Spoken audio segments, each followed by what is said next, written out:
정체성교육 실현과 진료 구원선미사와 중청부모님 오늘 9번째 시간이 되겠습니다.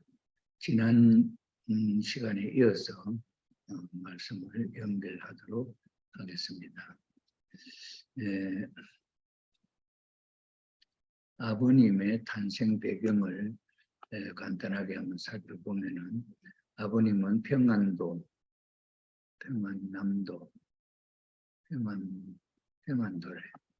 정주군 덕은명 산사리 2221번지에서 태어났습니다.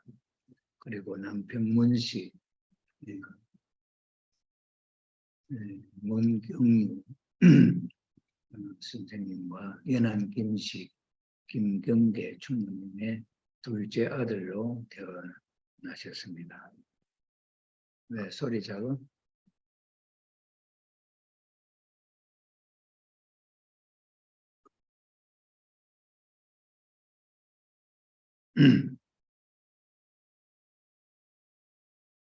정조부 때 상사리에 이사를 오셨고 자수성가로 수천 석의 농사를 지으신 그런 부유한 농가였습니다. 문성학고조부 되시고 문정헐 정조부 되시고 문치국 조부 되시며 문경 아버지 자녀로 태어나셨고 술, 담배를 안 하시고 그 돈으로 다른 사람에게 밥 한 끼라도 더 먹이려고 하시고 팔도강산 사람에게 밥을 먹이면 팔도강산에서 축복이 몰려든다고 유언을 남기셨습니다.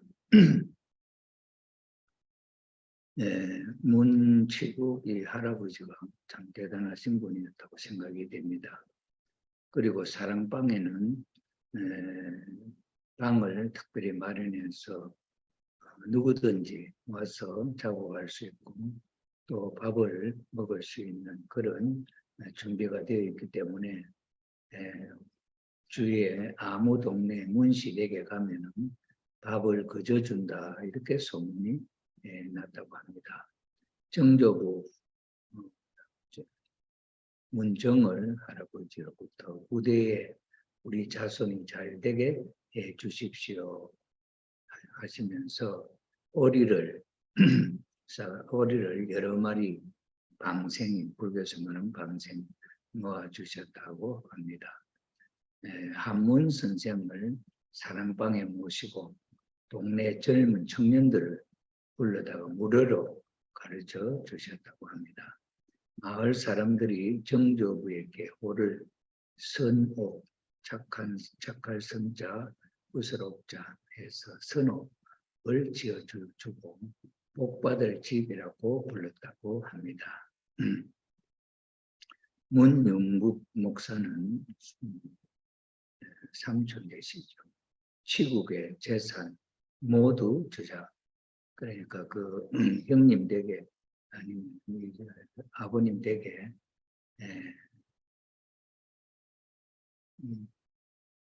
재산을 전부 저당을 잡혀서 독립운동하는데 자금으로 7만 원 상해 임시정부에다가 보내주었다고 합니다. 그러므로 생활이 넉넉지 못하였다고 하고 추운 겨울 그 집에 연자방앗간이 있습니다. 연자방앗을 하면 물레방앗 그런 방앗 가는 것 같아요.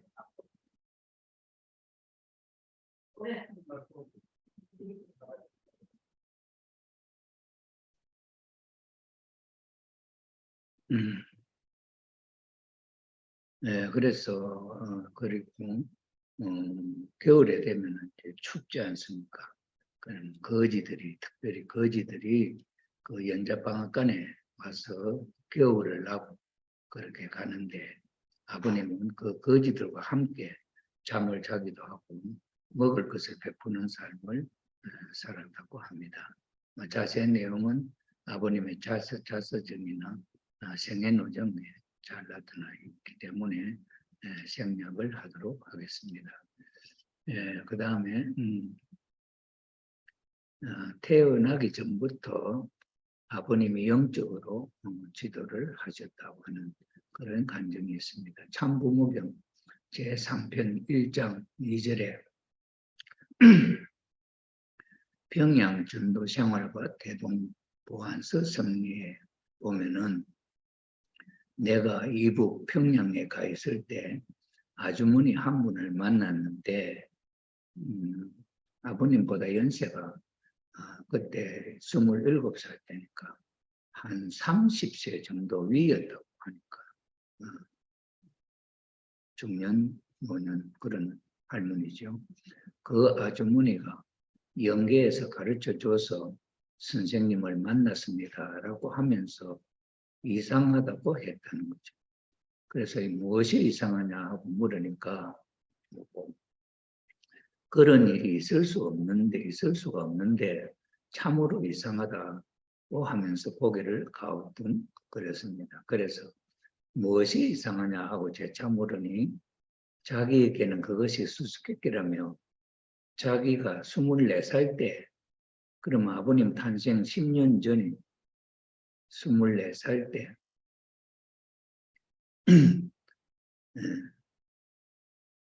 아버님의 지도를 받았다는 것이죠. 영적으로 자기를 지도해 준 분이 있었다는 거예요.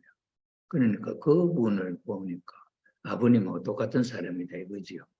그러니 아버님이 태어나기 전에 태어나지도 않았는데 영계에서는 아버님이 그 아주머니를 지도했다 이렇게 이야기하는 것이죠.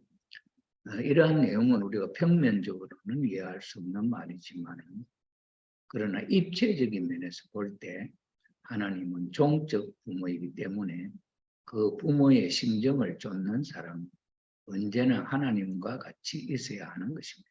그렇기 때문에 모양과 형태는 지금 나타났지만 심정의 세계는 옛날이나 지금이나 마찬가지다. 그런 이야기죠. 그 다음에 독생녀 한 학자, 독생녀를 만나야 어린 양 잔치를 할 수 있다. 이 말의 주제는 예수님이 신랑으로 오신다고 하는 것은 재림에 대한 예언이지요. 그래서 독생자가 와서 어린 양 잔치를 하려고 하면은 독생자 신랑으로 당신은 신랑으로 오신다고 했으니까 신랑으로 오셔서 어린 양 잔치를 하려면은 독생녀가 필요하지 신부 될 사람이 필요하지 않나요? 그래서 그 신부 될 사람을 우리는 독생녀다 이 말이죠. 그래서 독생녀를 만나지 못하면은 어린 양 잔치를 할 수 없다. 독생녀를 만나야 어린 양 잔치를 할 수 있다. 이 이야기는 우리가 옛날 2000년 전에 예수님 때 보면 예수님이 33세에 돌아가시기까지 소원이 있었다고 한다면은 결혼을 하는 것입니다. 그래서 17세 때부터 마리아, 어머니 마리아를 통해서 중매를 해서 결혼을 하였고 그렇게 말씀을 하셨죠. 그런데 마리아가 그 뜻을 받아들이지 못하죠. 그때 이제 예수님이 아버님의 말씀에 하면은 그 신부 될 사람이 누구냐 하니까 대제사장 사가랴 가정의 세례 요한의 여동생이었다. 그런 말씀입니다. 그것이 이제 17세 때 그렇게 시작을 했고 27세 때 10년 후에 27세 때 또 부탁을 했고 그 다음에 3년 후 30세 때 마지막으로 부탁을 했는데 이 뜻이 성사되지 못하고 33세에 아버님은 예수님은 십자가에 돌아가시게 되었습니다. 그다음에 이제 어머님의 탄생에 대해서 이제 아버님이 재림주로 오셔서 섭리를 시작한다고 한다면은 우리가 예정론에 의해서 보면은 또 뽑기 섭리 원리에 의해서 보면은 중심 인물이 닦아놓은 그 정성적인 터전을 이어받아서 중심 인물이 다음 사명을 전개해 나간다 하는 그 원리를 우리가 알 수 있지요. 그런 의미에서 볼 때에 2000년 전에 예수님이 하나님의 독생자로 태어났죠. 태어날 때부터 애굽 왕 바로가 죽이려고 예수님을 찾아서 죽이려고 어린아이들, 그 당시에 어린아이들 모두 유대인들의 어린아이들 다 죽였죠. 남자애. 그런데 하나님의 도움으로 애굽으로 피난을 가서 예수님은 살아났지요. 그래서 거기서 자라다가 이제 다시 가나안으로 돌아오시는 그런 섭리가 있습니다. 그런 것처럼 아버님이 재림주로 그 성리적인 바톤을 이어받아서 시작을 한다고 한다면은 아버님도 하나님의 독생자로서 태어나는 어떤 그런 탄생의 섭리는 필요가 없다. 왜? 이미 예수님이 그런 탕감 조건을 세우셔서 태어나셨고 죽지 않고 33세까지 사셨기 때문에 그 다음에 그 독생자, 그 중심 인물이 성장해가지고 다음 단계에 하고 싶었던 일이 뭐냐니까 결혼이잖아요. 그렇기 때문에 재림주님의 사명은 결혼으로부터 어린 양 잔치로부터 시작되는 것이다. 이렇게 우리가 볼 수 있죠. 그래서 참 아버님이 재림주로서의 사명을 출발한다고 한다면은 그 출발점이 어디냐? 어린 양 잔치가 되겠죠. 그래서 그것이 바로 1960년 음력 3월 16일에 거행된 성원식이다. 이렇게 우리가 볼 수가 있습니다. 자, 그래서 그러한 결혼식, 성혼식을 하기 위한 아버님의 탄생과 그 준비, 이것은 아버님의 가문을 중심 삼고 우리가 살펴보았는데 그것은 또 무슨 의미가 있고 참 어머님의 탄생 배경에 또 우리가 지금 보게 되는데 이것은 무슨 의미가 있느냐 보면 예수님 때에 독생자 메시아 예수님으로 태어나실 때는 유다의 혈통을 중심 삼고 베레스가 복중복기 어머니 복중에서 장자권을 맏아들로 복귀가 되었지 않습니까? 그렇기 때문에 가인 아벨을 통해서 장자권 복귀는 완성이 되었다. 완성이 되었다. 그 말은 하나님의 아들이 태어날 수 있는 애기씨를 복귀했다 이 말이죠.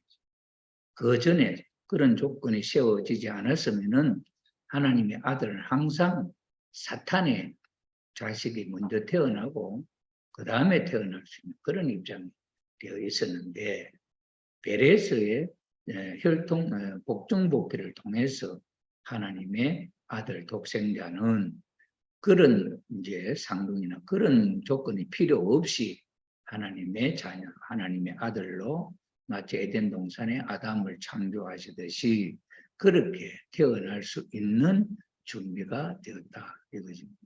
자, 그런 준비가 되었는데도 예수님이 탄생에 있어서는 어떤 조건이 필요했냐 하면은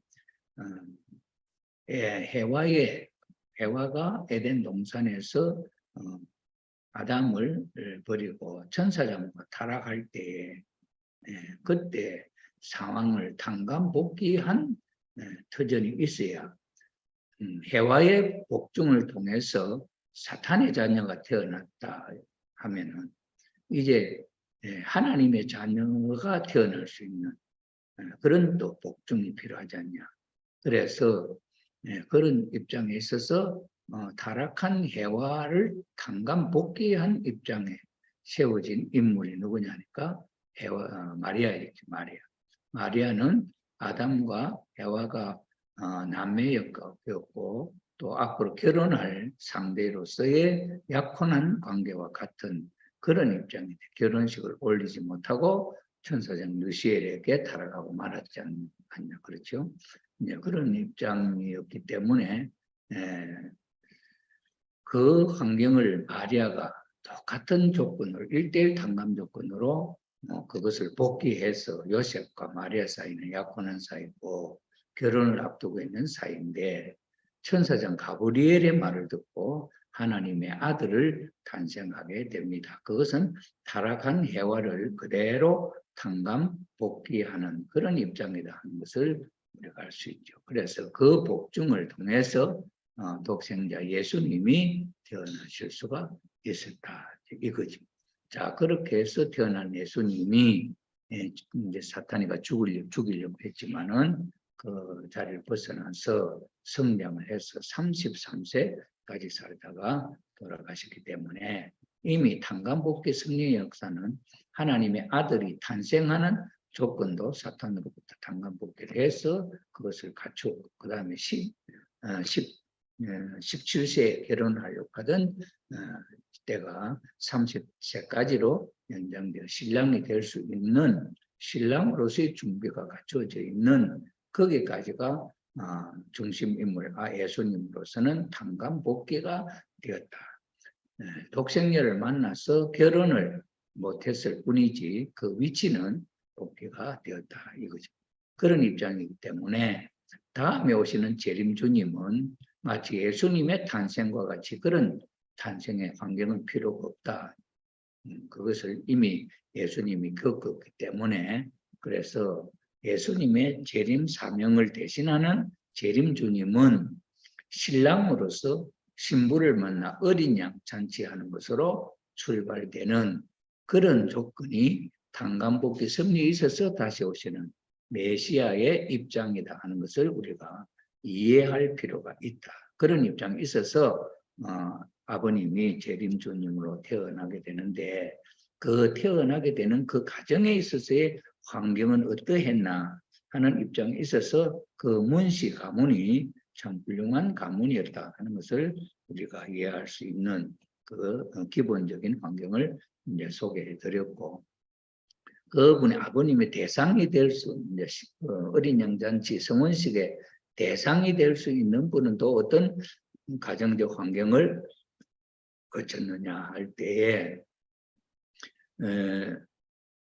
이 어머님의 독생녀, 어머님 탄생에 대한 뭐 가정의 문제는 이거는 뭐 신앙적으로 그 환경, 가정 환경이 좋다 하는 뭐 그런 입장인데 어떻게 이제 독생녀가 될 수 있나 하는 것은 이 환경과는 관계가 조금 뭐 전혀 없는 건 아니지만은 없다고 볼 수 있죠. 일단 그 태어난 가문의 탄생 과정을 우리가 한번 살펴보면은 조한준이라고 외할아버지입니다. 조한준 할아버지의 선도 어머님이 태어나는 그 병에는 어머님을 탄생시키는 대모님의 또 그 어머니가 이제 조원모 할머니죠. 그 조원모 할머니의 집안이 어떠하냐 그 이야기가 지금 소개되는 내용입니다. 조원모 할머니의 그 조상의 조한준이라고 하는 할아버지가 있었는데 그분에 대한 이야기는 달래강 전설 자서전에도 소개가 되어 있습니다만은 그 당시에 조선은 중국으로부터 지배를 받고 있는 영향을 받고 있는 속국의 입장이었죠. 그래서 중국에서 사신이 조선으로 온다 할 때에 외국 사신은 우리 조선의 나라 왕보다도 그 서열이 더 높은 입장에 있는 사신이 그 황제를 대표하는 입장에 있어서 맞이하는 조선의 왕보다는 더 중요하게 모셔야 할 그런 이제 입장이 있죠. 그래서 중국에서 이제 한양으로 오는 그 길을 이제 점검을 하는데 그 한 달래강이라고 하는 그 강에 다리가 없는 거예요. 다리가 그래서 중국 사신을 맞이할 수 있는 그런 입장이 못 돼서 나라에서 거기에 다리를 놓아서 길을 준비해야 되는데 그 당시에 이제 조정의 사정이 어려워 가지고 거기다가 방을 붙여 광고를 했다는 거예요. 이 강의 다리를 놓을 수 있는 사람을 찾는다 하고 나라에서 방을 붙였다는 거지. 그래서 그 소식을 듣고 조한준 할아버지 그 집안에서 그 모든 참 재산을 팔아서 땅을 팔아서 돈을 마련해 가지고 그 달래강에 거기다가 돌다리를 아주 튼튼하게 놓았답니다.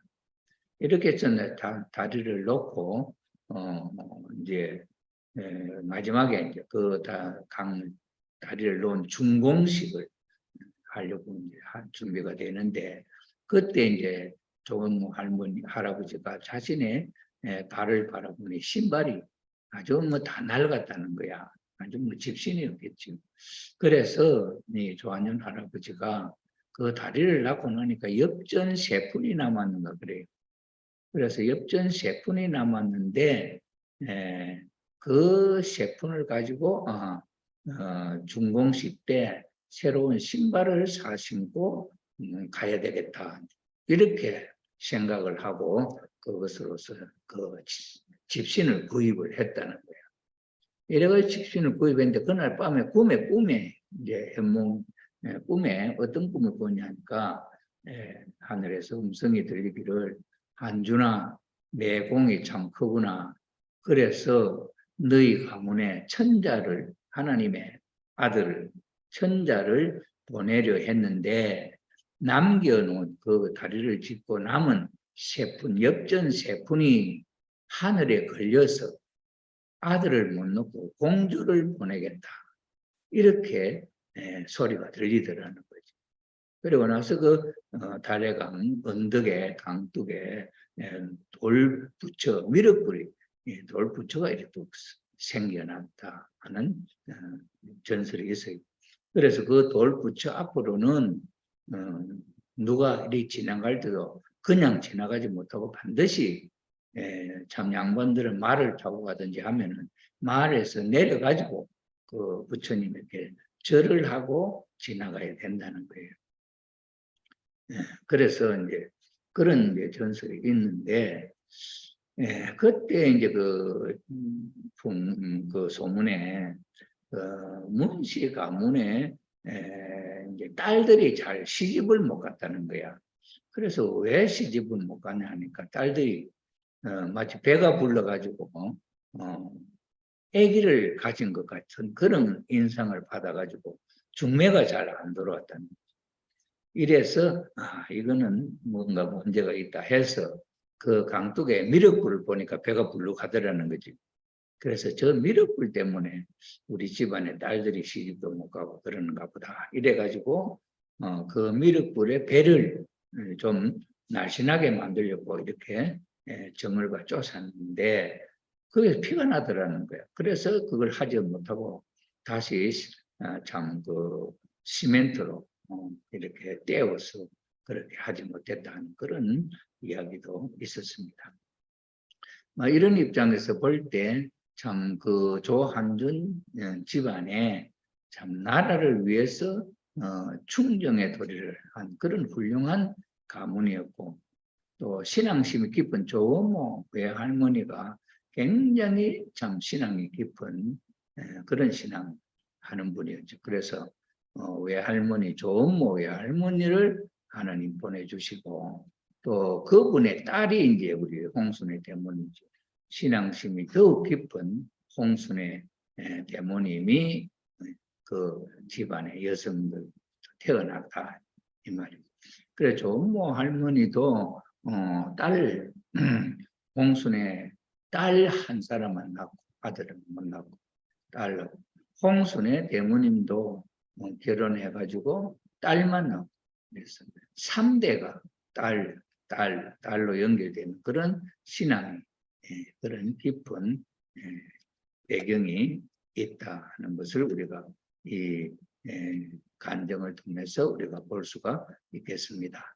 자, 그 다음에 한반도에 하나님이 사랑하시는 독생녀를 탄생시키기 위한 하늘의 섭리와 정성이 그 옛날 조한준 선조로부터 시작되어 한학자 어머니까지 연결되어 내려왔다. 이렇게 어머님의 탄생, 배후의 그 집안 조상들의 이야기가 소개되어 있습니다.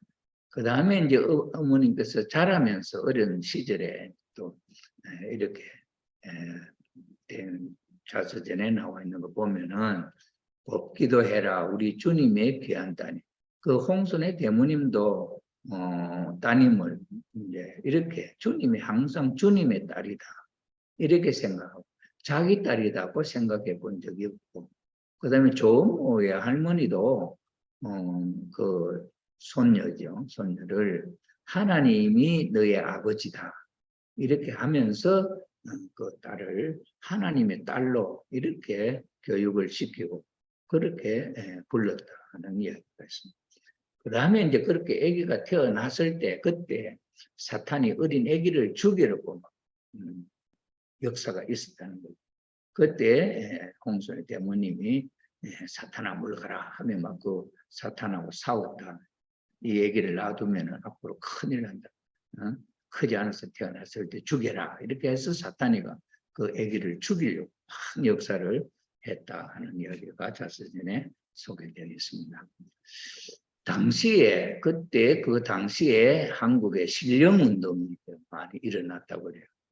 남성 중심으로는 함경도 원산에서 황국주 전도사와 세수교 백남주 목사, 이용도 목사, 이용도 목사의 삶은 33세에 돌아가시다고 총각으로 돌아가셨는데 예수님의 생애와 닮은 그런 분이었다 이렇게 이야기를 합니다.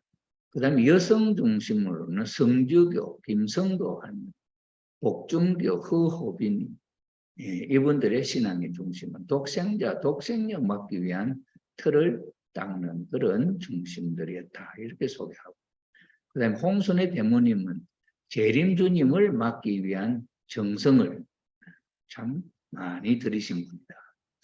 자 그러면서 기뻐하라 그대의 아기가 아들이거든 우주의 왕이 될 것이고 딸이거든 우주의 어머니가 되리라 그런 계시를 받은 적이 있답니다. 자 이런 계시를 받고 이제 그 남편 되는 한 뭡니까 우리 충분 이름이 한성훈이죠. 그분도 이제 이런 이제 계시를 받은 기뻐 그의 아기가 아들이면 우주의 왕이 되고 딸이면 우주의 어머니. 그런데 이제 이 홍순의 이 옛날에 이제 복중교나 성주교나 이 단일 참 신앙이 좋은 여성이기 때문에 이제 그분 기독교 목사들의 중매로 이제 한성 선생하고 홍순애 분이 이제 중매가 돼서 결혼을 하게 되는데 당신들 결혼해서 살면 아들 낳으면 하늘의 아들 왕중왕 우주의 왕이 큰 그런 인물이 될 분 태어난다 이렇게 계시를 받아서 그것을 믿고 대모님과 결혼을 했는데 그래서 이제 그분은 아들을 낳기를 정말 이제 기대를 했죠. 그분은 아들 낳을 줄 알고. 그런데 딸을 낳았다. 그래 딸을 낳았는데 딸을 낳고 나서는 아주 실망을 했다. 그래서 그분은 학교 선생님 하는 분이었는데 그로부터는 이제 이 홍순의 대모님은 이제 친정에서 살고 이제 한순은 그분은 따로 돌아다니면서 그래 살면서 참 자주 만나지도 못하고 그렇게 살았다는 이야기가 전해지고 있습니다. 대모님은 마리아처럼 절대 실패하지 않겠다. 마리아는 어때서? 마리아는 예수님을 낳고 혼자서 예수님을 키우지 못하고 요셉하고 결혼을 해가지고 요셉하고 살면서 또 다른 아들을 많이 낳았잖아요. 그러므로 말미암아 예수님이 참 길을 가는데 장애가 되고 어려움이 더 많았다는 그런 입장을 대모님은 하시고 딸을 정말 하나님의 딸로 주님의 딸로 기르겠다. 그렇게 굳은 결심을 했다. 그런 이야기입니다. 그 다음에 허호빈이라는 분이 주님을 맞을 준비를 한 그런 제네 허호빈. 복중교인 허우호빈 복중교.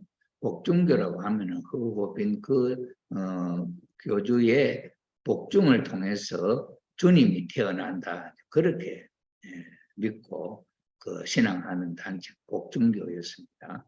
그래서 허우호빈이 주님을 맞이할 준비는 정말 지극정성이었다. 그래 재림 주님이 오실 때 부끄럽지 않도록 옷 한 벌 만들어 놓아요. 오늘 밤이 가기 전에 옷 한 벌 만들어 놓으세요. 그래서 이 호빈님이 이 홍순의 대모님한테 그런 지시를 한 거야. 그래가지고는 이 홍순의 대모님은 참 주님이 입을 옷이다 해서 정말 정성껏 옷을 지었다. 그런 이야기입니다.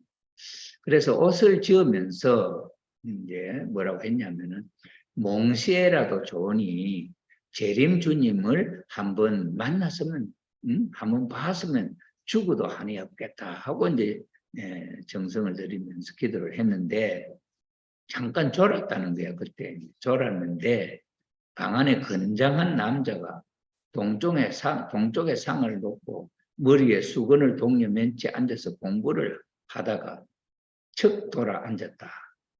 내가 너 하나 찾으려고 이처럼 공부한다 하면서 그때 홍순의 대모님은 주님을 만났다는 거죠. 그게 참 아버님을 꿈에 처음 만났다는 거죠. 그래 주님 꿈에 만난 주님을 항상 기억하고 있었기 때문에 그 뒤에 아버님 정석천 그 가정의 소개로 아버님 만나러 갈 때 그 꿈의 본분을 만나러 간다. 어머님에게 그런 이야기를 한 그런 적도 있지 않습니까? 그래. 그다음에 이제 나는 성원식 한 달 전에 어머님의 자서전에 있는 이야기입니다. 아버님께서 몽세에 나타나셨고 하늘로부터 특별한 계시를 받았습니다. 그 날이 가까워졌으니 준비하라. 그 날이 가까워졌으니 무슨 말인지 이렇게 받았는데 그것이 바로 독생자를 만나서 결혼할 날이 가까웠다니 그 이야기라는 거죠. 그래서 이런 계시가 내리는데 그때로 말하자면 하늘이 청혼을 했다기보다는 하늘의 불령이 내린 것이다.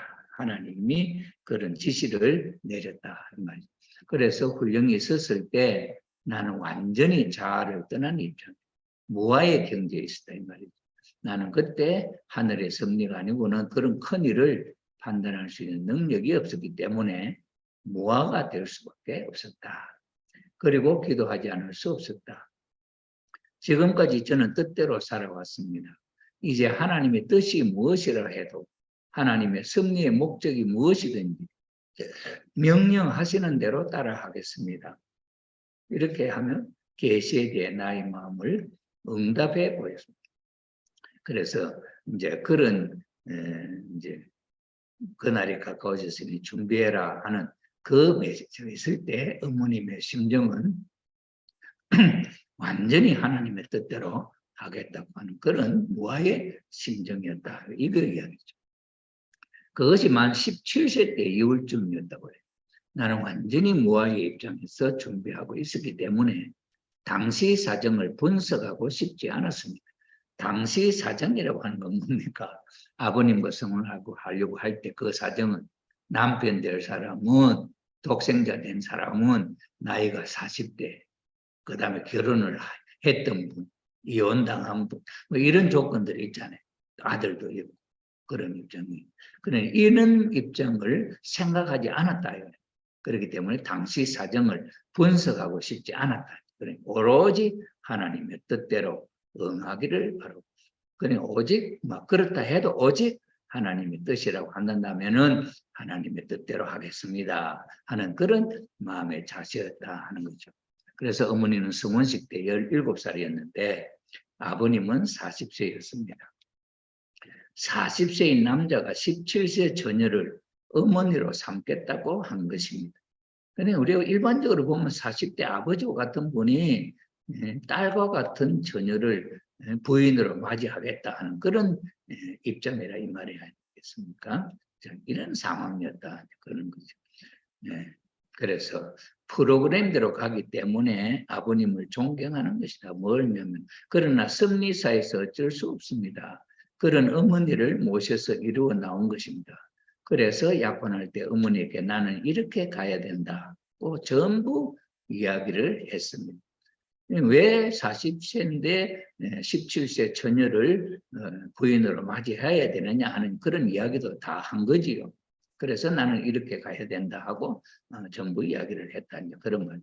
그래 놓고는 그 프로그램대로 아버님이 실천을 하면서 생활을 오셨기 때문에 어머님이 아버님을 존경한다. 그런 이야기죠.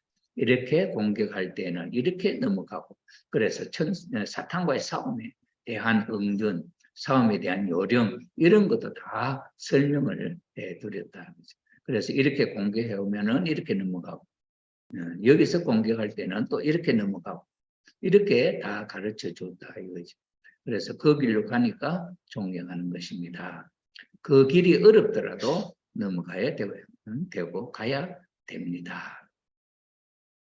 자, 그 다음에 이제 어머님의 간택 면담을 잠깐 보면은 1960년 2월 26일 문 총재와 나는 9시간 동안 많은 이야기를 나눴습니다. 그림도 그려 보여드렸습니다. 나는 대담하면서도 또박또박하게 나의 소망과 포부에 관해 이야기했습니다. 이 이야기는 참 대단하지요. 아버님은 40세 된 참 완숙한 남자 어른이잖아요. 그런 분하고 17세 소녀가 이야기를 9시간 동안 한다. 참 대단해요. 여러분 중에서도 만약에 아버님을 만나서 무슨 대화를 한다면 무슨 대화로 9시간 이야기할 수 있는 거리가 있을까? 이렇게 생각해 보면은 참 대단한 분입니다. 아버님 승리에 대해서 무슨 이야기를 하셨다 해도 그 이야기를 다 알아듣고 그에 대한 응답을 하면서 대화가 됐다는 이야기 있지 않아요. 그런 면에 있어서 아버님은 연세는 비록 40이고 어머니는 연세가 비록 17세라 하더라도 그 지적인 내용을 놓고 보면은 아버님이나 어머님이나 독생자, 독생녀로서의 동등한 입장에 놓여져 있었다. 이렇게 볼 수가 있지 않겠나 이렇게 생각이 됩니다. 야곱이 요단강에서 받은 축복을 떠올리면서 하늘에 자녀를 많이 두겠다는 말도 당당하게 했다. 아버님 앞에 이제 자녀를 많이 두겠다. 야곱이 12자식을 낳은 것 같이 그런 이야기도 했다는 거죠. 그리고 하나님이 축복한 하늘의 뭇별과 바다의 모래알 같이 지상의 모든 인류를 선한 자녀로 거듭나게 하겠다고도 다짐했습니다. 제사를 드리기 위해 모리아 산상에 오를 때 이삭이 아브라함에게 제물이 어디 있느냐고 물었습니다. 아브라함은 하나님이 준비해 놓으셨다면서 더 이상 대답을 하지 않았습니다. 그러나 이삭은 어린 나이임에도 처해진 상황을 판단하고 자신이 하늘에 바쳐질 제물임을 깨달았다. 어머님이 이런 깊은 신앙적으로 그 이삭의 심정을 이렇게 더듬었다 하는 참 신앙적으로 또 대단한 분이지 않습니까? 이삭이 장작 더미에 누워 하나님의 섭리를 깨닫고 순종했듯이 하나님께서 나를 하늘 신부로 준비해 오셨던 것은 하늘의 섭리요 애정임을 깨닫고 의문을 갖지 않았습니다. 그러니 40세 된 남편 될 사람이라 할지라도 이런저런 어떠한 의심도 하지 않고 하나님의 뜻대로 계획대로 하겠다 하는 그런 결심을 보였다 하는 것을 우리가 알 수가 있겠습니다. 단지 순종하고자 하는 마음뿐이었습니다. 그 외에 같은 하늘의 음성을 나는 무아의 경지에서 받아들였습니다. 그런 입장이었다. 참부모님의 가역식과 성원식, 참 어머님의 간택의 과정과 기준을 보면은 12개 그룹에서 신부 준비를 했다. 이런 그 믿음의 그룹들이 있었던 모양이죠. 12그룹에서 신부 준비를 했다. 그렇게 했고. 그 다음에는 나이 연령으로 볼 때는 80대, 70대, 60대, 50대, 40대, 30대, 20대, 10대에서 찾으셨다. 그러니 그분들이 모두가 참 어머님이 될 수 있는 후보자였다. 그런 입장. 그 다음에 3대 재림신앙을 상속받았다. 김성도의 성주교, 허호빈의 복중교, 그 다음에 홍순의 대모님의 신앙. 그 다음에 3대에 걸친 동료 집안에 태어났다 이 말이죠. 조은모 할머니, 홍순의 대모, 한학장. 이렇게 3대가 동료 집안이다. 12자식을 낳아야 된다. 그래서 간택 기준은 절대신앙, 절대사랑, 절대복종이 기본이고 이런 기준이 조건으로 제시된 거죠. 여기에 이런 간택 과정의 기준을 어머님이 통과를 했다. 그 말이죠. 예수님의 노정을 재탕감하기 위해 피와 땀과 눈물의 길을 걸어 나오신 참 아버님께서 1960년 3월 27일 새벽 4시에 서울 청파동 일가 전 본부교회에서 재림주님을 모시기 위해 지극정성을 바쳐 나왔던 홍순의 대모님의 외동따님 참 어머님과 가약식을 가지셨다.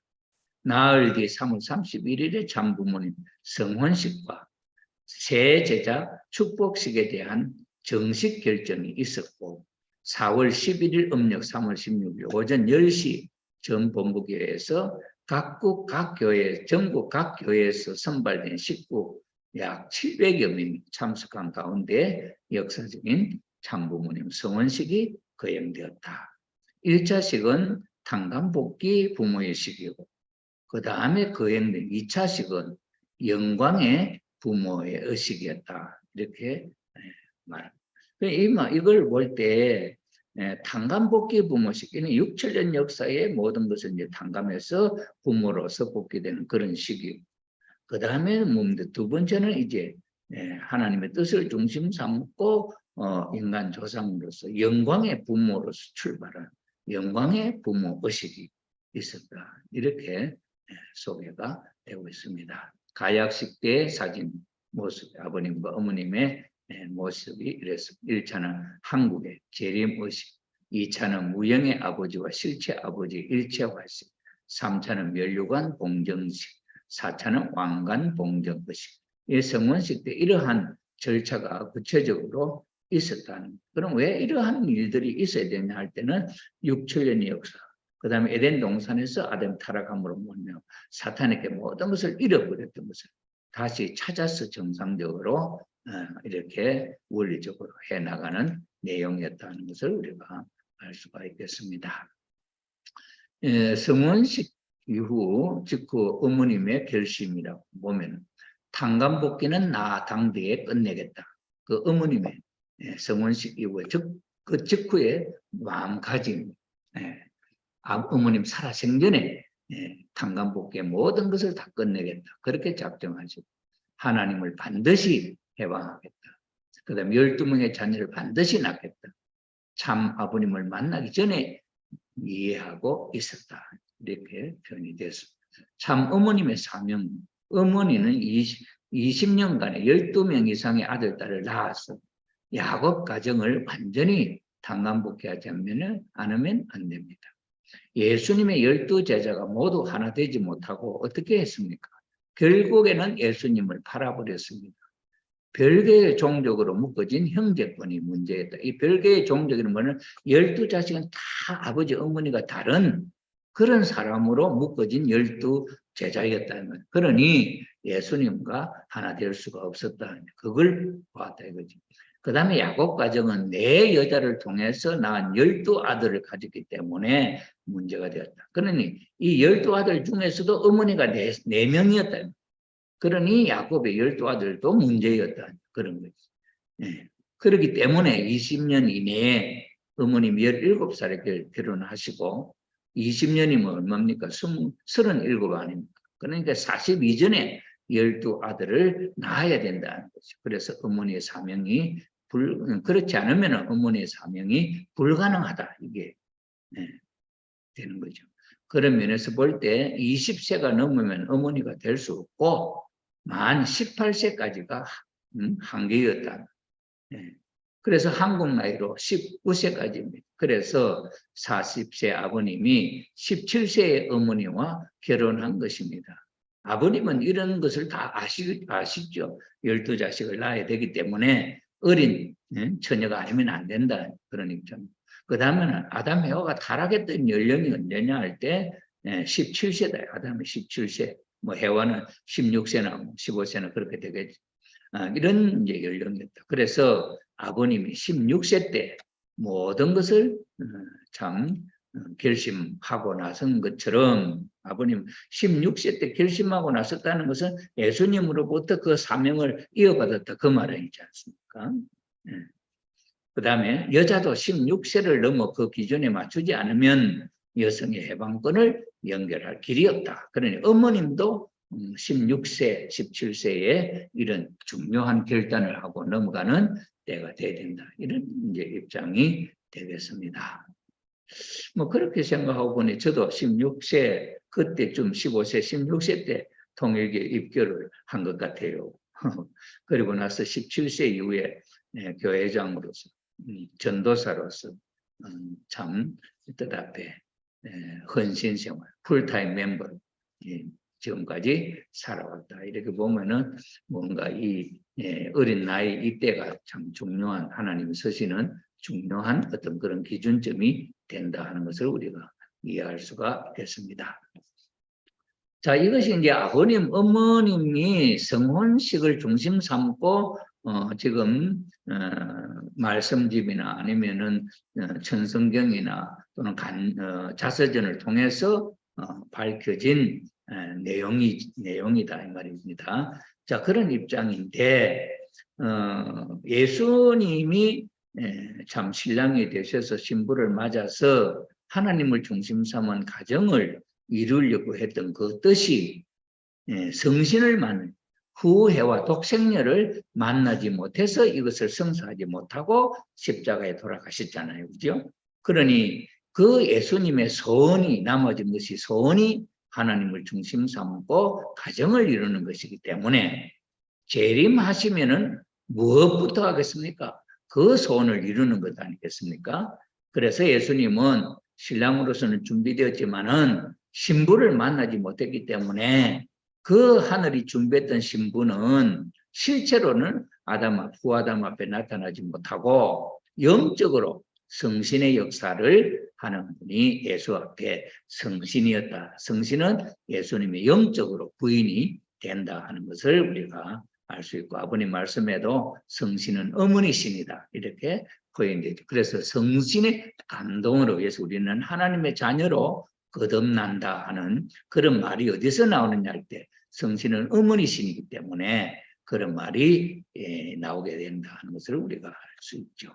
자, 그래서 예수님의 재림으로 재림의 사명을 16세 때 전수받아서 예수님이 하시고 싶었던 이 소원을 이루어 드리는 분이 참 아버님이시고 참 어머님이셨다 하는 것을 우리가 이해하게 될 때에 그러면 하나님의 그 섭리가 강간복귀 섭리가 예수님이 돌아가실 때는 예수님은 어느 나라 유대 나라 사람이었고 유대 나라의 역사 속에 섭리 역사 속에 예수님의 사명이 거기에 소개되고 또 재림의 이야기도 거기서 쏟아져 나왔는데 이 이야기가 어떻게 한국의 문선명 선생님에게 한학자 어머님에게 연결되느냐 하는 문제죠. 그러니 지금까지 이제 이러한 문제를 원리에서나 소개하고 있지 않잖아요. 재림주로서의 아버님에 대한 이야기는 후편에 강간복귀 섭리를 통해서 아담 가정, 노아 가정, 아브라함 가정, 모세 노정을 거쳐서 이스라엘 유대 민족과 더불어 예수님의 하나님의 독생자로 오셨다 하는 이야기. 여기까지는 구체적인 역사가 연결되는데 그 이후의 역사는 이스라엘 유대 민족이 불신함으로 말미암아 그 민족적인 실제 터전은 무너져 버렸고 그 다음에 예수님을 따르는 이 제자들은 한 종족이 아닌 믿음으로 연결되는 믿음으로 영적으로 하나님의 자녀로 연결되는 양자로서 연결되는 그런 무리들이 기독교 무리죠. 그런 기독교가 제2 유대교인데 그 유대교는 이스라엘 유대민족처럼 땅에 정착한 민족이 아닌 신앙으로 연결되는 그런 믿음의 자녀들이죠. 그것이 기독교 문화권을 중심 삼고 유럽에서 돌고 돌아서 미국을 거쳐서 일본을 거쳐서 한국에 오기까지 2000년의 역사, 기독교 문화권의 흐름을 따라서 한국의 기독교의 섭리적인 뜻이 연결되어 왔고, 한국의 세계적으로 제일 성하고 발전하고 그러한 성숙된 기독교가, 한국 기독교가 되게 되었다 이 말이죠. 요즘 영국이나 유럽에 가면은 옛날에 참 기독교 문화가 한창 꽃필 때 아름답게 지었던 그 성전들은 지금은 이제 신도들이 없어가지고 완전히 폐허가 되고, 또 그런 유물로서 보관해왔던 그런 집들은 관리를 못해가지고 다른 개인들한테 팔려가지고 어떤 데는 술집이 되고 어떤 데는 서커스단 연습장이 되기도 하고 이렇게 쇠퇴해 버렸지 않았습니까? 그 쇠퇴해 버리면서 그 영국에 오늘 이제 사탄의 역사로 말하면 뭐 동성애라든지 이것이 막 급속도로 성장해가지고 완전히 기독교 무너뜨린 그런 일이 있게 되었죠. 그러니 이 유럽에서 있는 기독교들의 성도들의 소망은 그 환경을 우리는 이렇게 몰라서 실수함으로 말미암아 이런 환경이 되었다. 이것을 한국의 기독교인들은 보고 이것을 보고 한국에도 이런 일이 반복되지 않도록 했으면 좋겠다고 소망을 갖고 있는 한국인. 그런 한국의 문선명 선생과 한학자 참 어머님이 성원식을 통해서 재림주님의 사명이 인계되었다고 하는 그 배경에 있어서 참 아버님은 예수님이 주님 독생자가 되기 위한 혈통복귀의 역사가 이렇게 배경에 있어서 예수님은 하나님의 독생자다. 그 독생자가 33세에 계셨고 그 독생자가 재림한다 할 때 원리에 의하면은 저 앞에서 닦아놓은 중심 인물이 승리한 그 터전을 상속받아서 시작하는 것이죠. 그렇기 때문에 예수님의 승리적인 터전을 상속받은 입장은 문선명 선생님의 신랑으로서의 어린 양잔치 성원식의 출발점에 설 수 있는 배경이 된다 하는 거죠. 그래서 이때도 하나님이 이미 사탄으로부터 하나님의 아들 정자, 아들 시 정자를 탄감복귀에 갖고 계시기 때문에 하나님이 필요한 때에 장소에 심을 수가 있다. 그러니 그러한 섭리적인 흐름 속에 한국이 하나님의 섭리에 준비된 한국 땅에 문씨 가문에 문경육 김경계 그 부부의 몸을 통해서 둘째 아들로, 첫 아들 용수가 있죠. 용수 형님이 있죠. 둘째 아들로 하나님이 그 씨를 심었다. 이런 이야기죠. 자, 그래서 이 문선명 선생님은 하나님의 독생자다 하는 이 내용을 누가 이제 이걸 확실히 믿느냐? 신종종, 그러니 이 두 분은, 네 분은 독생자, 독생녀로서의 스스로의 가치와 위치, 그 다음에 섭리적인 내용을 아시고 하나님도 오케이, 사탄도 오케이, 본인들도 오케이 입장에서 하나님을 모시고 성원식을 한 거죠. 이 부모는 하늘로부터 원죄 없이 하늘로부터 오셔서 부부가 되셨고 자녀를 낳아 부모가 되셨고 그 참 부모를 통해서 오늘날 타락한 인류, 잘못 태어난 이 타락한 인류를 참 부모님을 통해서 우리는 다시 태어나는 중생, 구원, 부활, 이 섭리에 의해서 우리는 하나님의 자녀로 다시 태어날 수 있다 하는 그 원리, 통일 원리 기독론 중에 중생론에서 소개되는 내용이잖아요. 그래서 아버님, 신랑 아버님은 이러한 독생자 복귀 섭리의 배경을 갖고 있는데 독생녀되는 신부 한학자 어머님은 초림이라고 하는데 그러면은 초림이 독생녀로서 초림이 될 수 있는 탄감 복귀 승리의 배경이 있나 없나 하는 문제가 대두되지 않습니다. 그것이 확실하게 교육이 안 되었기 때문에 B그룹이 나타날 수 있다. 그러니 B그룹에서는 이 신부는 독생자, 신랑이 신부는 착실한 사람을 선택할 수 있다. 이렇게 생각합니다. 신랑의 신부를 선택할 수 있다. 이런 입장이죠. 그러면 그런 입장으로 예수님 같으면 예수님은 독생자로서 신부를 선택할 수 있다. 왜 꼭 세례요한의 여동생만 선택해 죽으려고 선택했냐는 그 옆에 다른 마리아도 있고 마르다도 있고 다 있잖아요. 그럼 선택권이 있다 하는 이 말은 그게 틀렸다. 그럼 뭐냐? 독생녀, 예수님의 독생녀도 신랑을, 하나님의 아들 신랑을 하나님이 준비해서 이 땅에 보내실 때 독생녀도 하나님의 복귀한 애기씨를 갖고 있기 때문에 이미 신랑된 예수님의 배필될 수 있는 사람을 준비해서 결혼할 수 있는 상대로 준비해서 만날 수 있도록 그렇게 했다. 그러니 어머님도 독생자가 있었기 때문에 독생녀도 이미 준비되었다. 그런데 그 독생녀가 신부의 자리까지 나가지를 못했다. 그래서 독생녀는 이름을 독생자가 왔다 하는 소리를 할 수 없다. 이거지. 그런 터전을 이어받아서 어머니 말씀에 이어받아서 신부 한학자님은 여기서 독생녀가 태어날 수 있는 탄생적 조건을 이미 탄감복귀에서 예수님의 신랑의 신부될 수 있는 자리까지 17세 이상 예수님이 30세까지 사시면서 결혼하려고 신부 대상자를 세례요한의 여동생으로 정했기 때문에 세례요한의 여동생도 연령이 20대를 넘어서 이미 성숙된 신부 될 수 있는 자리까지 성장한 배경을 갖고 있다.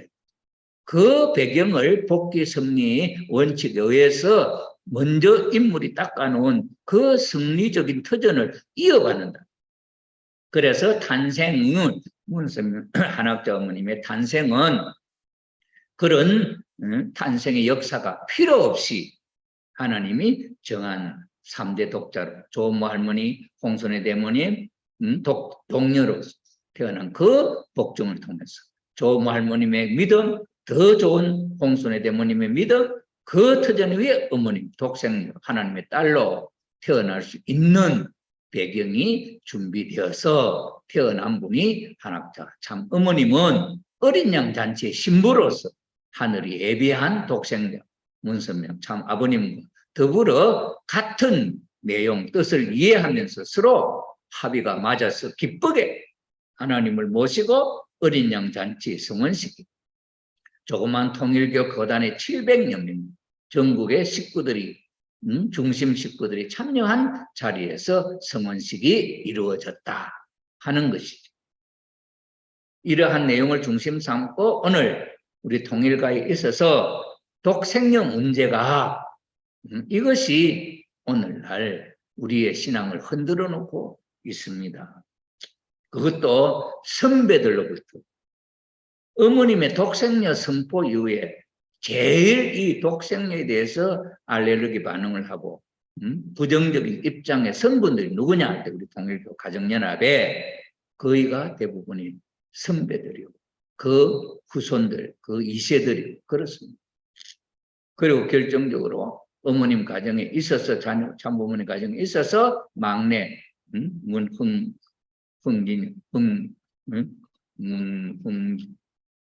흥진님, 형진님, 문형진님이 국진님과 더불어서 B그룹으로 벗어져 나서 어머님에 대한 존재를 부정하고 있는 오늘의 현실 속에 이 문제는 우리 내부에서 큰 문제로 대두되고 있는 이런 상황을 맞이하고 있습니다. 이 과제를 우리는 어떻게 풀고 이해하느냐 하는 데 대한 문제가 대두되고 있다 이 말이죠.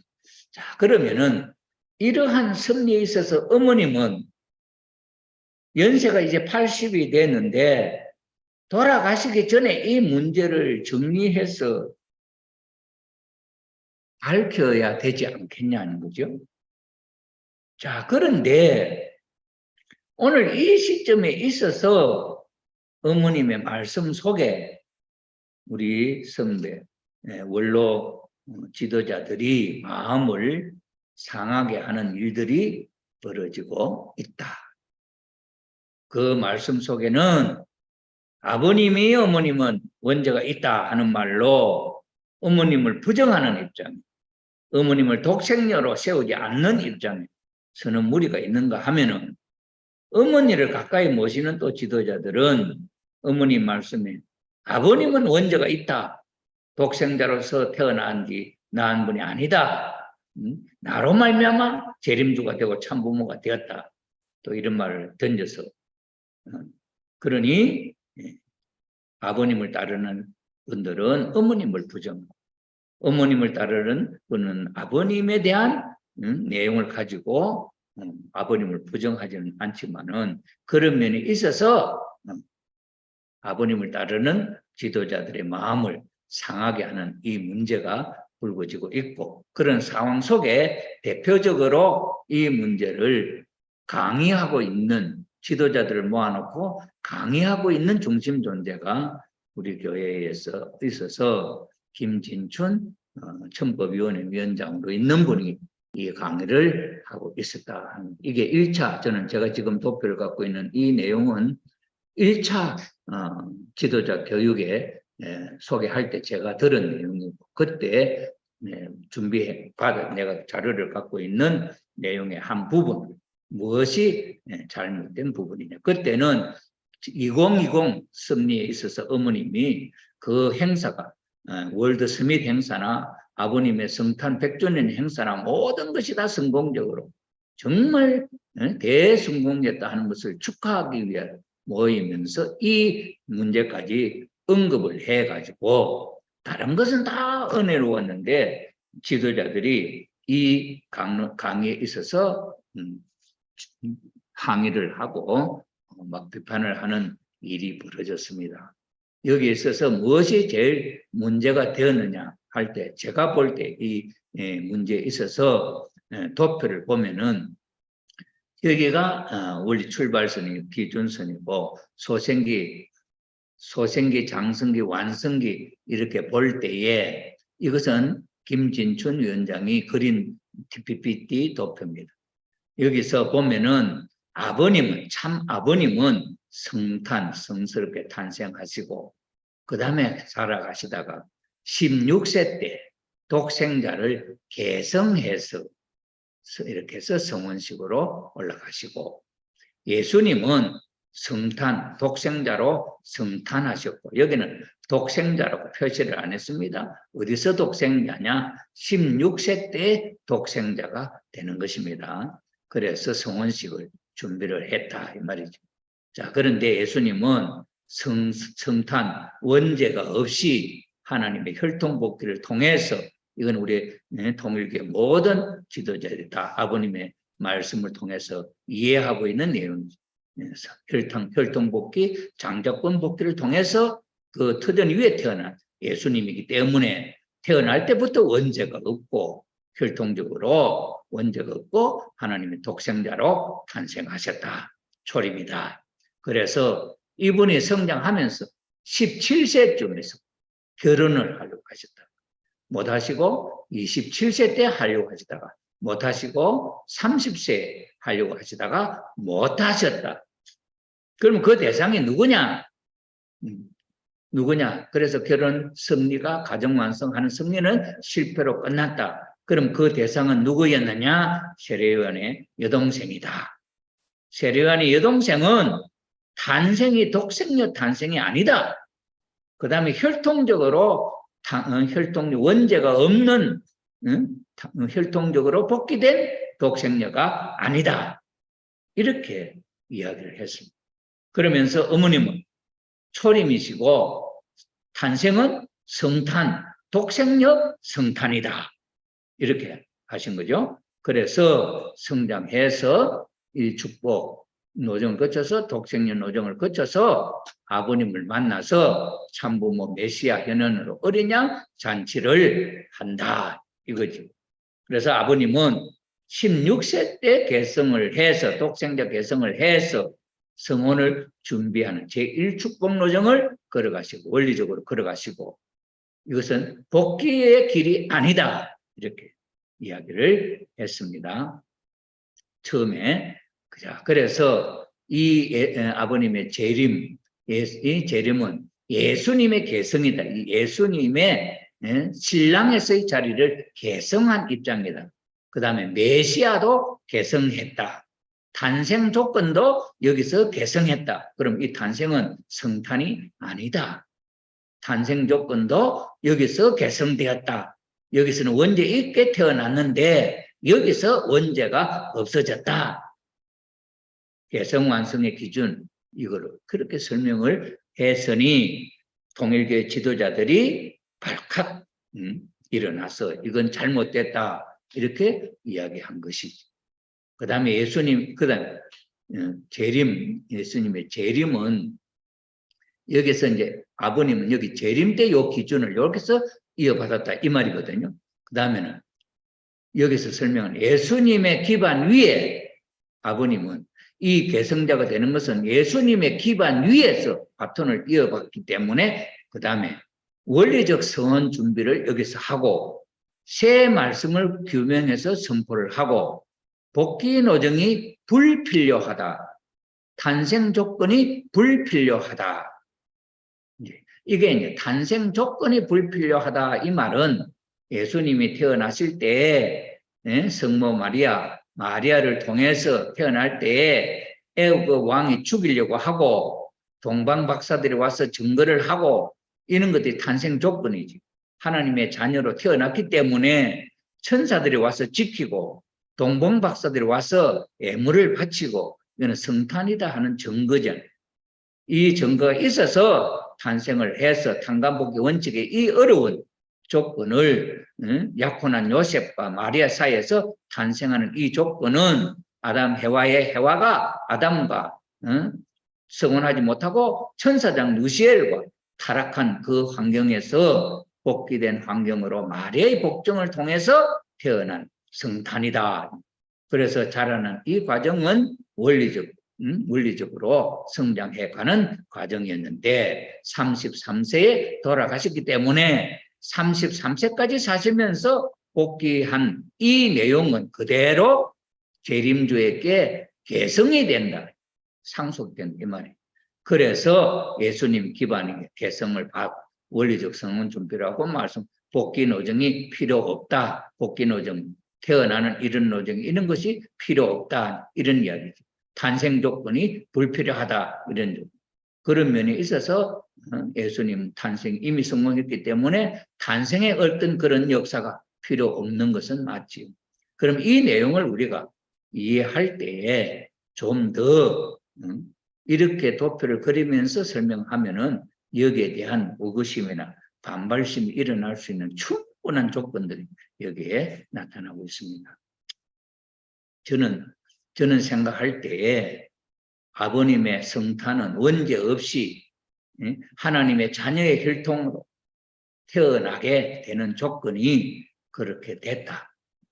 그래서 이 성장하는 기간에 하나님의 아들로서 인간 조상이 하고 싶었던 그 모든 것을 아버님 산으로 들러 쫓아다니면서 하고 자라는 과정에 16세 되셨을 때 예수님이 영계에서 보니 이 세상에서 이렇게 훌륭한 자신의 일을 대신할 수 있는 조건을 갖춘 인물이 없어요. 그래서 예수님이 아버님을 찾아와서 당신이 내 사명을 다시 대신 이루어 주시오 하는 부탁을 하는 입장이 되었다. 그래서 아버님은 나는 그 책임을 할 수 없다. 2번 이상 거부를 했지만은 그래 결국에는 그것을 수용했다. 그럼 이건 무슨 의미가 있느냐? 태어나서서 성장한 이 과정에는 하나님의 아들로서 하나님의 자녀로서 축복 2세가 태어나는 것도 성탄이죠. 여러분의 축복을 받고 태어나는 자녀들은 성탄입니까? 원죄를 받고 태어난 자녀입니까? 원죄 없는 성탄이잖아요. 축복을 통해서 원죄가 청산되었기 때문에 축복 가정에 태어난 자녀들은 원죄가 없는 성탄, 성스러운 탄생이죠. 아버님도 마찬가지 원죄가 없는 성스러운 탄생이야. 왜? 자기 아버지 어머니는 축복받았냐? 아니죠. 예수님에게 하나님의 독생자 씨를 심었던 하나님이 그 복종을 통해서 하나님의 아들 될 수 있는 씨를 심으십니다. 정 하나님의 아들의 정자를 갖고 태어나셨다. 자, 그러면 이렇게 성장해서 16세 때 예수님을 만난다는 이 의미는 뭐냐? 예수님은 어떻게 오세요? 인류의 조상으로 오신 분이에요. 아담 대신에 후 아담이 이루지 못했던 일을 대신 하시기 위해서 인간 조상의 입장에서 탄생해서 성장해가는 과정이 있었던. 그러니 이 메시아 그리스도는 참 부모의 입장에 서야 하기 때문에 그 섭리적인 내용을 17세, 33세까지 그 터전을 갖고 있었던 예수님의 그 사명을 대신 받아서 메시아적 참 인류의 참 부모적 그 재림 메시아의 입장을 전수받는 자리다. 그런 자리이기 때문에 여기서 그 사명이 참 부모의 자리가 개성된 것이다. 하나님의 아들 자리가 개성된 게 아니고 하나님의 복귀 섭리에 있어서 참 아담 조상, 인간 조상의 자리를 상속받는 자리였다. 그래서 준비를 해서 성혼식을 하기까지 준비 노정이 있었다. 그런데 이 성혼식을 하는 어린 양 잔치는 여기 완성 소생계 장성의 완성기를 거쳐서 어린 양 잔치를 하는 것이 아닌 원리적으로는 그렇죠. 아담과 해와가 타락하지 않고 성장해서 완성하면 이 자리 완성한 이 자리에서 결혼하는 거죠. 그런데 이 자리까지 가지 못하고 장성기 완성급에서 타락했기 때문에 잘못된 결혼을 했기 때문에 참 인간의 조상으로 오는 분은 이 잘못된 결혼을 바르게 복귀하는 식을 해야 되죠. 그러니 가약식, 인류 역사 조상 축의 자리를 복귀하는 식, 이런 식이 있었잖아요. 그런 거죠. 그렇기 때문에 재림주님의 어린 양 잔치는 어디서 이루어지느냐? 장성기 완성도 여기서 이루어지는 것이다. 그 이야기죠.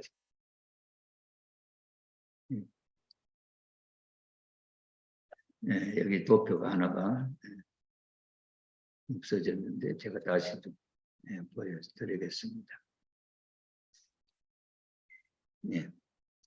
그래 저는 여기서 어린 양 잔치라고 했던 것을 장성기 완성급에서 여기서 어린 양 잔치가 되는 것이다. 메시아가 여기서 아담 해와 타락했기 때문에 메시아는 여기서 와야 된다 이 말이죠. 그래서 하늘에서 왔어. 성원식을 통해서 완성의 완성급 7년 노정을 거쳐서 하나님의 날에 선포되고 참부모의 가정이 완성의 기준에 올라갈 수 있는 이 자리죠.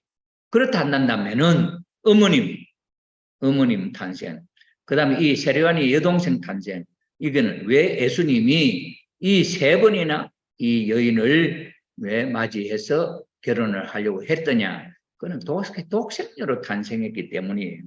그러니 독생자가 만나야 할 대상은 독생녀지요. 그러니 세례요한의 여동생도 탄생도 독생녀 탄생이고 혈통복귀도 원죄 없이 태어난 분이다. 그래서 예수님은 이를 부인으로 맞아서 그 가정을 이뤘으면은 하나님의 뜻이 이루어질 것이었는데 준비된 독생자를 만나지 못했기 때문에 이 독생녀는 사라지는 것이다. 없어지는. 그래서 이 자리가 없기 때문에 그러나 예수님의 대상 될 수 있는 자리까지 성장했던 기준은 있기 때문에 신부의 자리까지 못 나아갔지만은 성장했던 기준은 있기 때문에 다시 태어나서 어머님의 탄생은 성탄이고 성탄이라는 말은 독생녀고 원죄 없는 자리에서 태어났고 자라면서 어디가 신부의 자리에 나가는 거죠. 17세 때 어린 신독생자를 만나서 하나님의 뜻을 중심 삼고 성혼식이 이루어지는 자리다. 여기. 그래서 참 부모님 네 분이 원리를 거쳐서 완성하니 어머님은 초림이 노정이지만 아버님의 자리는 이것은 자신을 볼 때 재림이니까 여기 재림이라는 말을 붙였습니다만은 이 자리는 인류의 참 부모 자리, 제3 아담의 자리에서 출발하는 것이고 독생녀는 제2 독생녀의 자리에서 출발하는 이름이 조금 다를 뿐이지 시기적으로 시간적으로 복귀 섭리가 틀어져 버렸던 과거의 내용이 있기 때문에 그 해와가 독생자를 만나지 못했기 때문에 그 터전을 상속받아서 17세 어린 양 잔치로 메시아를 만날 수 있는 탕감 조건이 복귀된 입장에서 원리적으로 하나님을 중심 삼고 성원식이 이루어졌다. 그래서 아버님도 성탄이고 원죄 없이 성탄이다. 그래서 아버님 말씀에 어머님 여러분과 뿌리가 다르다. 무슨 뿌리? 하나님으로부터 원죄 없는 뿌리다. 이렇게 말씀을 하신 것을 볼 때 두 분의 성혼식이 이루어진 것은 독생자, 독생녀로서 만나서 하나님을 중심 삼고 어린 양 잔치 성혼식이 이루어진 것이지 원죄 있는 아들로 태어나가지고 예수님을 만나서 원죄 없다든지 어머님을 만나서 성혼식을 함으로 원죄가 없다든지 이것은 아니다.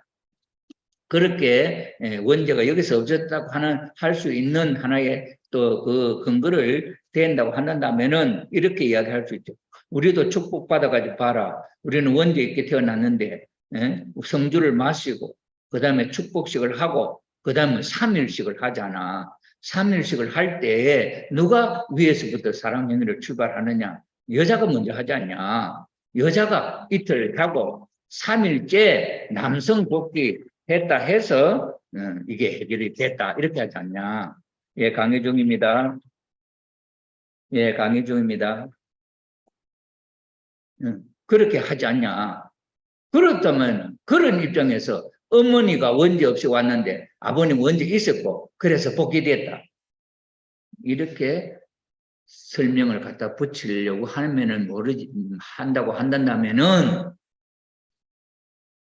인류의 참 부모로서 아담 해와가 타락했던 그 기준을 아버님 어머님이 탕감복귀하는 조건을 세워서 본래 아들 딸로서 출발하는 그 식을 원칙적으로 하지 않을 수 없잖아요. 그래서 아버님도 어머님도 원죄 없이 참 부모의 자리에서 왔지만 아담 해와가 타락했던 것을 탕감 복귀해야 창조 본연의 아담 에덴 동산에 출발했던 것을 회복하는 입장에 되기 때문에 그렇게 잘못되었던 결혼을 잘못한 것을 탕감 복귀한 터전 위에 참 부모의 출발점이 성혼식을 통해서 이루어졌다.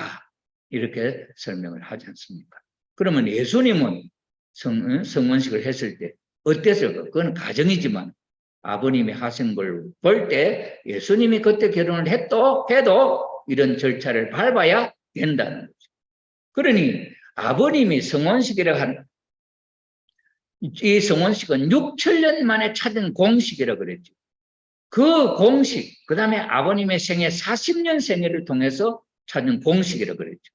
그 공식에 의해서 첫 제품이 나온 것이 참부모님 가정이라고 그랬죠. 그 다음에 3과정, 36과정, 72과정, 124과정, 축복과정은 그 공식의 그 다음 제품으로서 원리를 통해서 생산되는 축복이다. 사탄의 혈통을 번절하고 하나님의 자녀로서 복귀되는 입장이다. 이렇게 되잖아요.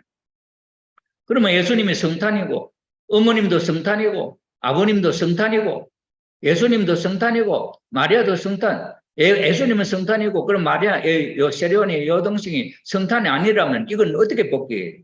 그 원리를 갖다 붙인다고 한다면 예수님은 독생자로 원죄 없이 왔는데 여자가 원죄 있다면 이걸 어떻게 복귀하는 거예요? 이 아담 해와가 타락했던 것을 뭐로 복귀할 수 있어요? 어떤 공식이 필요해요? 해와는 원죄가 없어야 된다고. 원죄 없이 태어난 어머님이 원죄 있게 태어난 아버님을 원죄 없이 해줬다. 그 말이 성사가 됩니까? 부모가, 참 부모가 어찌 원죄 있게 온 참 부모가, 원죄 있는 사람이 어떻게 참 부모가 될 수 있냐. 그거는 중생론의 문제가 걸리잖아. 이런 내용을 놓고 볼 때 예수님도 성탄, 독생녀도 성탄, 여기에 예수님이 배필될 수 있는 독생녀도 성탄. 그러나 그 성탄이 성원으로 이루어지지 못했기 때문에 이건 없어졌고, 어머님은 초림이 된 이유는 아버님을 만나서 성원식을 했기 때문에 초림이 되고, 참 어머님이 된 것이지. 어머님이 아버님을 만나지 못하고, 어머님이 다른 남자를, 자기 연령대에 맞는 다른 남자를 신랑으로 맞이했다면, 그가 참부모가 거기서 나오겠냐? 아버님을 중심 삼고 참부모가 나오겠냐? 신은 누가 갖고 있어요? 신은 남자가 갖고 있잖아요. 그러니 아버님 하나님 복겠습니까? 남자 아담을 먼저 복귀하고 그 터전 위에 해와가 거기에 대한 배필로 복귀된 원칙 위에 태어날 수 있었잖아요. 그렇다면 그 원리를 갖다 붙인다면 어머님은 성탄이고 아버님은 원죄 있게 태어났다가 성원식 때 원죄 없어졌다는 말은 원리적으로도 맞지 않고 말씀적으로도 맞지 않고 상간복귀 섭리에 맞지 않다. 그 다음에 예수님이 성탄으로 그 배필이 아무 여자나 될 수 있다면 이것도 틀렸다. 성탄은 독생녀는 성탄. 그래서 아버님도 원죄 없이 성탄, 어머님도 원죄 없이 성탄. 그러면 개성이라는 말은 인류의 조상의 자리를 인계받. 그럼 어머님은 인류의 조상 자리를 인계받았습니까? 여기는 어쩌서 인계 안 받아도 돼. 해와가 잃어버렸는데. 그는 어머님이 성탄으로 태어나서 혈통복귀를 통해서 태어났기 때문에 이거 이어받을 거 없잖아요. 예수님이 독생녀와 만났다 한다면 이어받고 물려주고 할 거 없잖아요. 바로 이루어지는 거 아니에요. 그런데 예수님은 1차적으로 독생자로 태어나셨다가 결혼을 못하고 돌아가셨기 때문에 창조 목적을 못 이룬 이런 입장이기 때문에 아버님을 통해서 축복을 받아 아버님이 자녀된 입장에 섰잖아요. 그럼 여기서 물려받았다 한다면 예수님의 위치는 어디고 아버님의 위치는 어디예요? 이 자리를 어떻게 결론 짓겠습니까? 그러면 예수님이 아버님의 자녀다. 축복을 받았으니 예수님이 아버님의 자녀다. 석가모니도 내 자녀다. 공자도 내 자녀다. 예수님도 내 자녀다. 그 말에 반발할 수 있죠. 당신들 반발할 수 있잖아요. 이 말 갖다 붙이면. 그러면 이것을 어떻게 수습해야 돼요? 이 말의 수습은 아버님도 성탄, 어머님도 성탄. 개성이란 말은 인류의 조상의 자리를 이어받았어. 자, 그 이어받은 아버지의 부인되는 입장에 원리를 서니까 그 인류 역사의 참 부모의 자리는 아담과 더불어 해와가 출발하는 것이다. 그러니 해와로서는 참 부모의 자리를 누구로부터 상속받습니까? 하나님으로부터 이미 받아서 독생녀로서 성탄이 되었는데 하나님의 뜻대로 축복 결혼만 이루어지면 되는 거잖아요. 예수님이 세례요한의 여동생 만나서 하나님의 축복을 이루어지면 그 성탄이고 에덴 동산에서 아담 해와로부터 잃어버렸던 것을 복귀한 자를 조상의 자리에 서게 되잖아요. 무엇이 더 필요하냐? 예수님이 독생녀를 만나지 못하고 돌아가셨기 때문에 재림이라는 말이 있어서 아버님의 성탄은 그 독생자 자리의 입장을 놓고 볼 때 재림이고 그 사명을 놓고 볼 때 개성이 필요하지. 원래부터 태어날 때 하나님의 아들, 여러분의 아들, 딸들이 원죄 없이 태어났는데 재림, 여기서 무슨 개성이 필요합니까? 우리는 인류의 참부모 자리에 가지 않는 부모로부터 축복을 통해서 태어난 자식이기 때문에 자녀의 입장에서 개성이 필요 없잖아요. 이 개성은 예수님이 인류의 두 번째 조상으로, 첫 조상을 아담 타락에 죽었기 때문에 예수님이 두 번째 조상으로 왔는데 이 사람이 33주 죽었기 때문에 아버님이 새롭게 성탄으로 그 조상의 자리를 이어받아서 이 섭리를 마무리 지었다 하는 이런 내용으로 소개할 수 있다 하는 것으로서 오늘 제 강의는 마치고 내일 다시 또 여기에 이어서 말씀을 또 공부해 보도록 하겠습니다. 감사합니다.